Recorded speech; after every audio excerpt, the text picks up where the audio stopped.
Hi, and welcome to another educational video where we are going to focus on italic calligraphy. I'm going to be using a very dark walnut ink.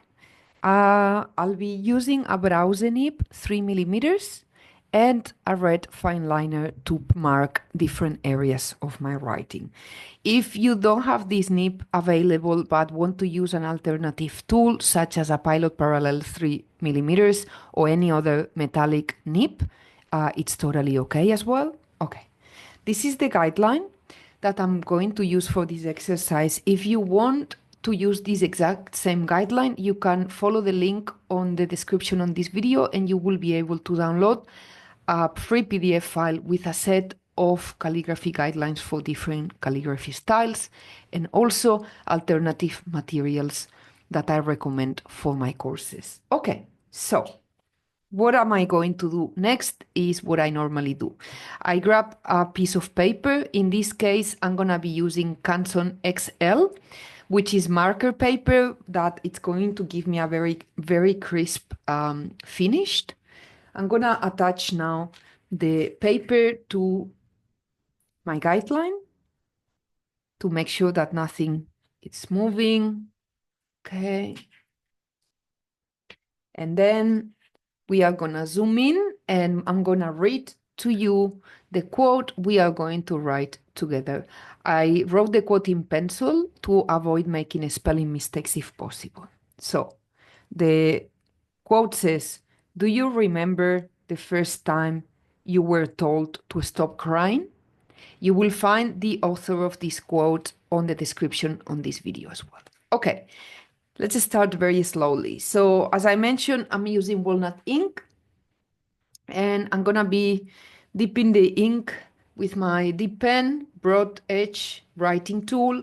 You can see the reservoir at the moment is empty, which is the space where I'm storing the ink on top of my metallic nib. And then I'm gonna dip, and then I get into the habit of touching the jar a couple of times. You see how the ink downloads a little bit. Now, if I assess my reservoir is maybe 20% full. If I get more, then it's gonna be maybe 40% full. Okay, it's enough. Now, I'm going to start with a capital letter, and the capital letter of this quote is capital D. You can start with lowercase or with anything that it's preferable to you. Okay, I'm going to start by, I'm going to follow the Roman capitals order of the strokes. So I'm going to start with a vertical stroke here, and then I'm going down slightly to the left, horizontally down and up. And then I'm going to place the nib roughly in the center of the X height, and I'm going up, close, round, and in. This capital D is really wide and occupies quite a lot of space, which I'm okay with because this letter form comes from Roman capitals legacy, where the counterform or the space inside the letter is very generous, and I'm happy with that being the same case. Now, I'm going to start with a lowercase o. Before I keep on going, I'm going to grab my page, which sometimes I forget. Okay, this is just a regular piece of paper folded in half to protect the surface of the page from my own skin, in case I have some oils coming out of the skin. Okay, starting just below the top of the X height at more or less 45 degrees and down. Up, go back to the initial point, down and closing. I think I need some support underneath, so let me grab a small board to place underneath my writing. Okay. This is just a thicker board, and I feel like I need some extra support, and normally I do, so I didn't remember to do that. So I'm just placing the board and then placing everything on top, and I'm gonna feel a little bit more comfortable. Okay, let's refocus. Cool. Okay, first word is do. Second word is you. So I'm gonna move the page so I have the descender unit free for me to move.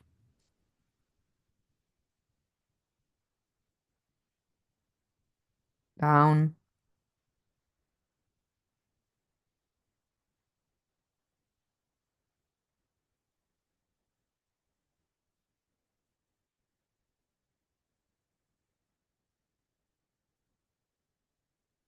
you, second O. Let me move it slightly.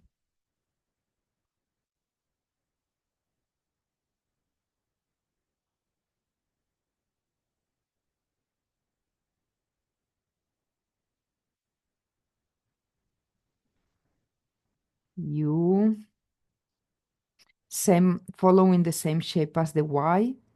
I'm going to write letter U.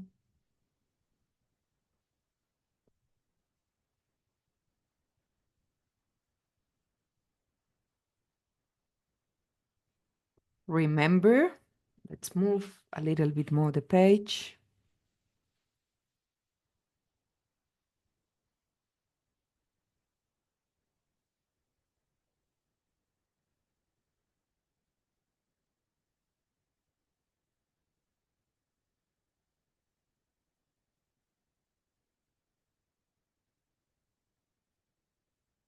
You can see the shape of the O and the E being very similar to each other, the movements.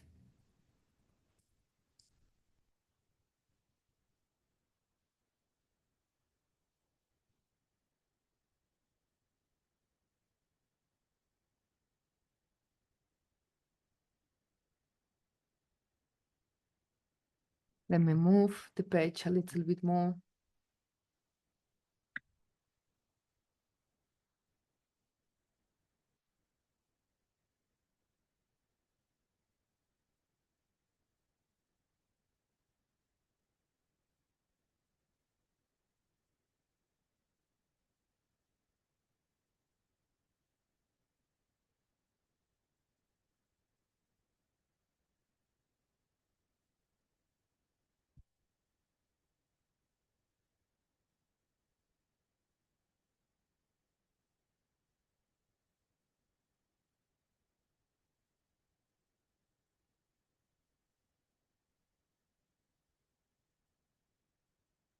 If you want to practice your ease, this is a good word.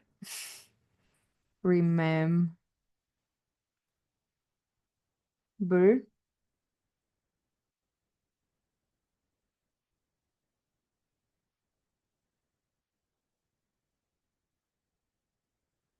The first, THE.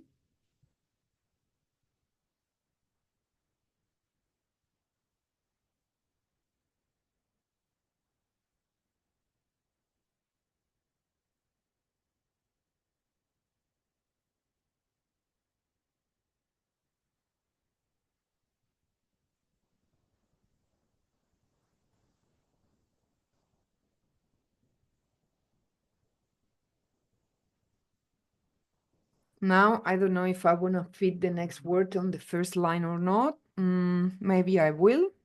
Okay. The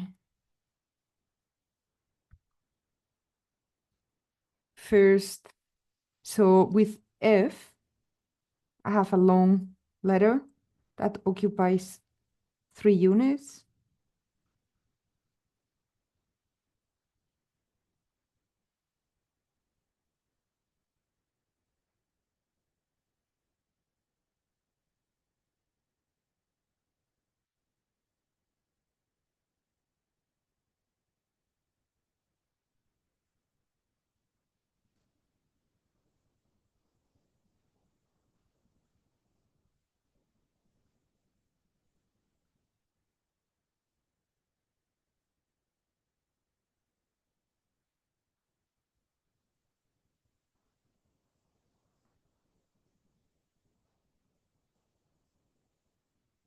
Okay. It fit, so I'm happy with the flow. Let's keep on going to get into the rhythm.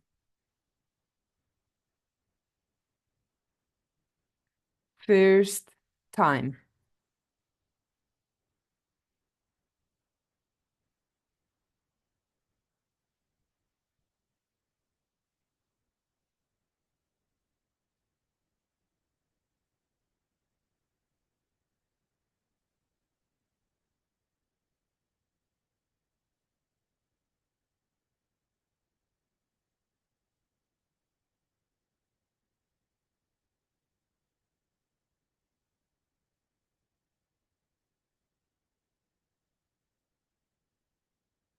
You,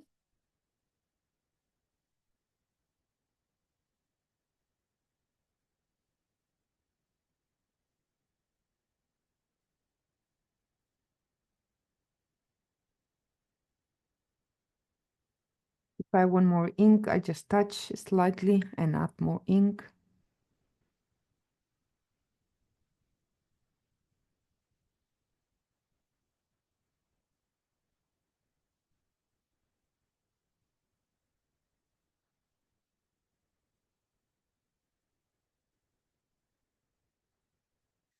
You were told.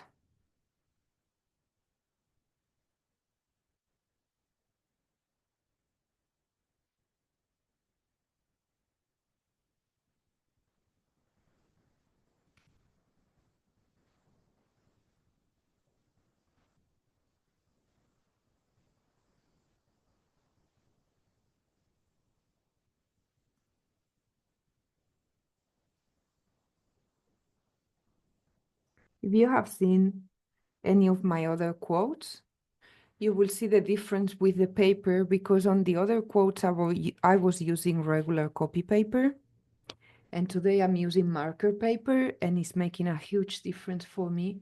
The feeling of the nib against the page, the ink, huge difference. You were told.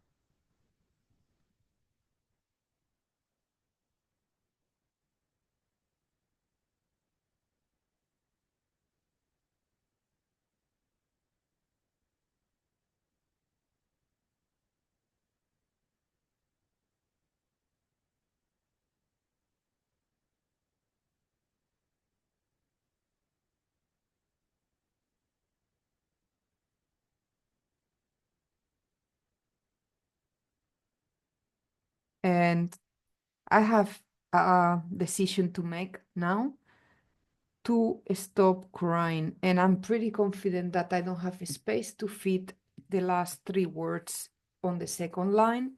So I'm going to write TO on this line.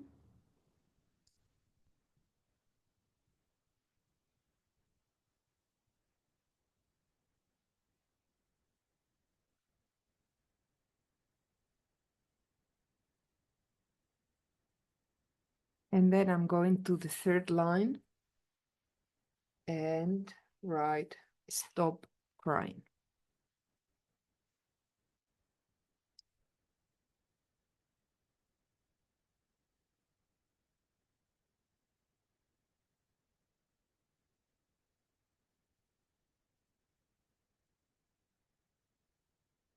I don't know if it's the ink today. Something is not flowing properly. Okay.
Yeah, ing.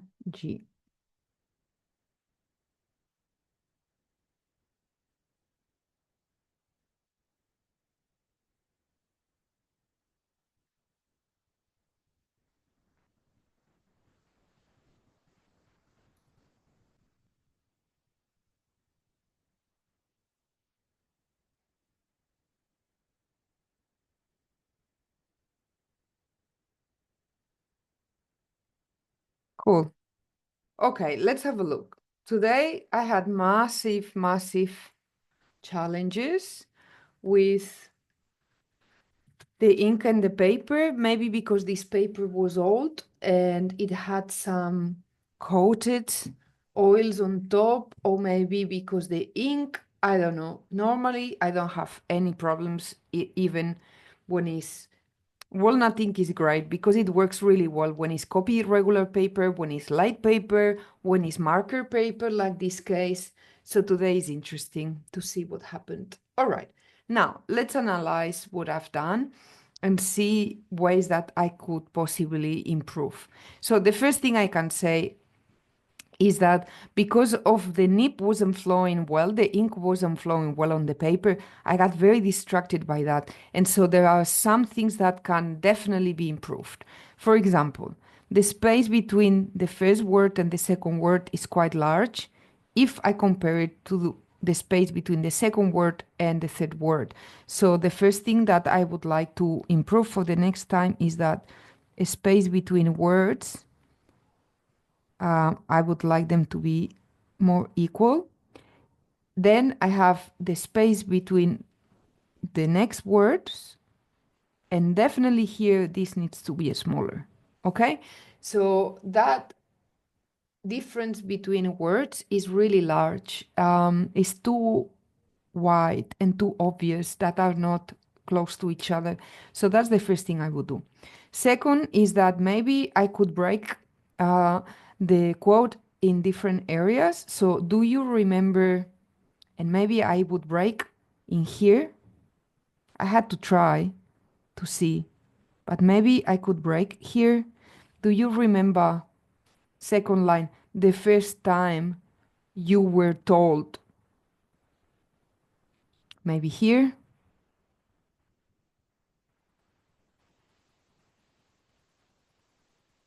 to stop crying, or you were told to stop crying. At some point, I think I would like to test it with a different layout. So I can make these sentences shorter and maybe slightly similar in length, or at least to break it grammatically. So the TO is together with to stop. The verb is all together. Okay. Looking at the shapes. So I can see the first M is quite narrow and my U's and O's are a little bit wider. So I would like the next time to increase the width of this M a little bit more. In general, I'm happy with these movements that are really progressive and that the weight at the bottom is not too big and not too flat shape. So I'm okay with all these movements going down. I'm very okay with this F, definitely. Yeah. The rest, it works well. The exits are longer than the entry points. I was very mindful with letter R not to branch out to the right too much so that I'm going to have problems. And I don't have problems because at the moment this is good. And a space between both sides of the R are pretty equal. So I'm happy with that too. The spacing is quite well here. I will open up the space a little bit more between these two pairs of letters. I think they are just attached too close to each other. And all the other cases with the R's in the middle or at the beginning of the word are working quite well. In here, I have a tiny dent on the B that I would like to rectify for the next time, but it's not a big deal. So this will not be something that I repeat the entire quote only for this detail. My E's, which I have a lot, I'm very happy with in general. Sometimes the eye of the E is a little bit too large. In this case, is good. In these cases are good. Here, maybe just a touch too large, but it works really well. So you can see that when I was writing really slowly because something was not flowing with the ink and the paper, but normally is a very it has a lot of flow and movement. Most of the letter forms are done with one single stroke, which is why we call this type of writing cursive writing. So it works really well. And with that, we are done. So thank you very much for watching. I'll see you again soon.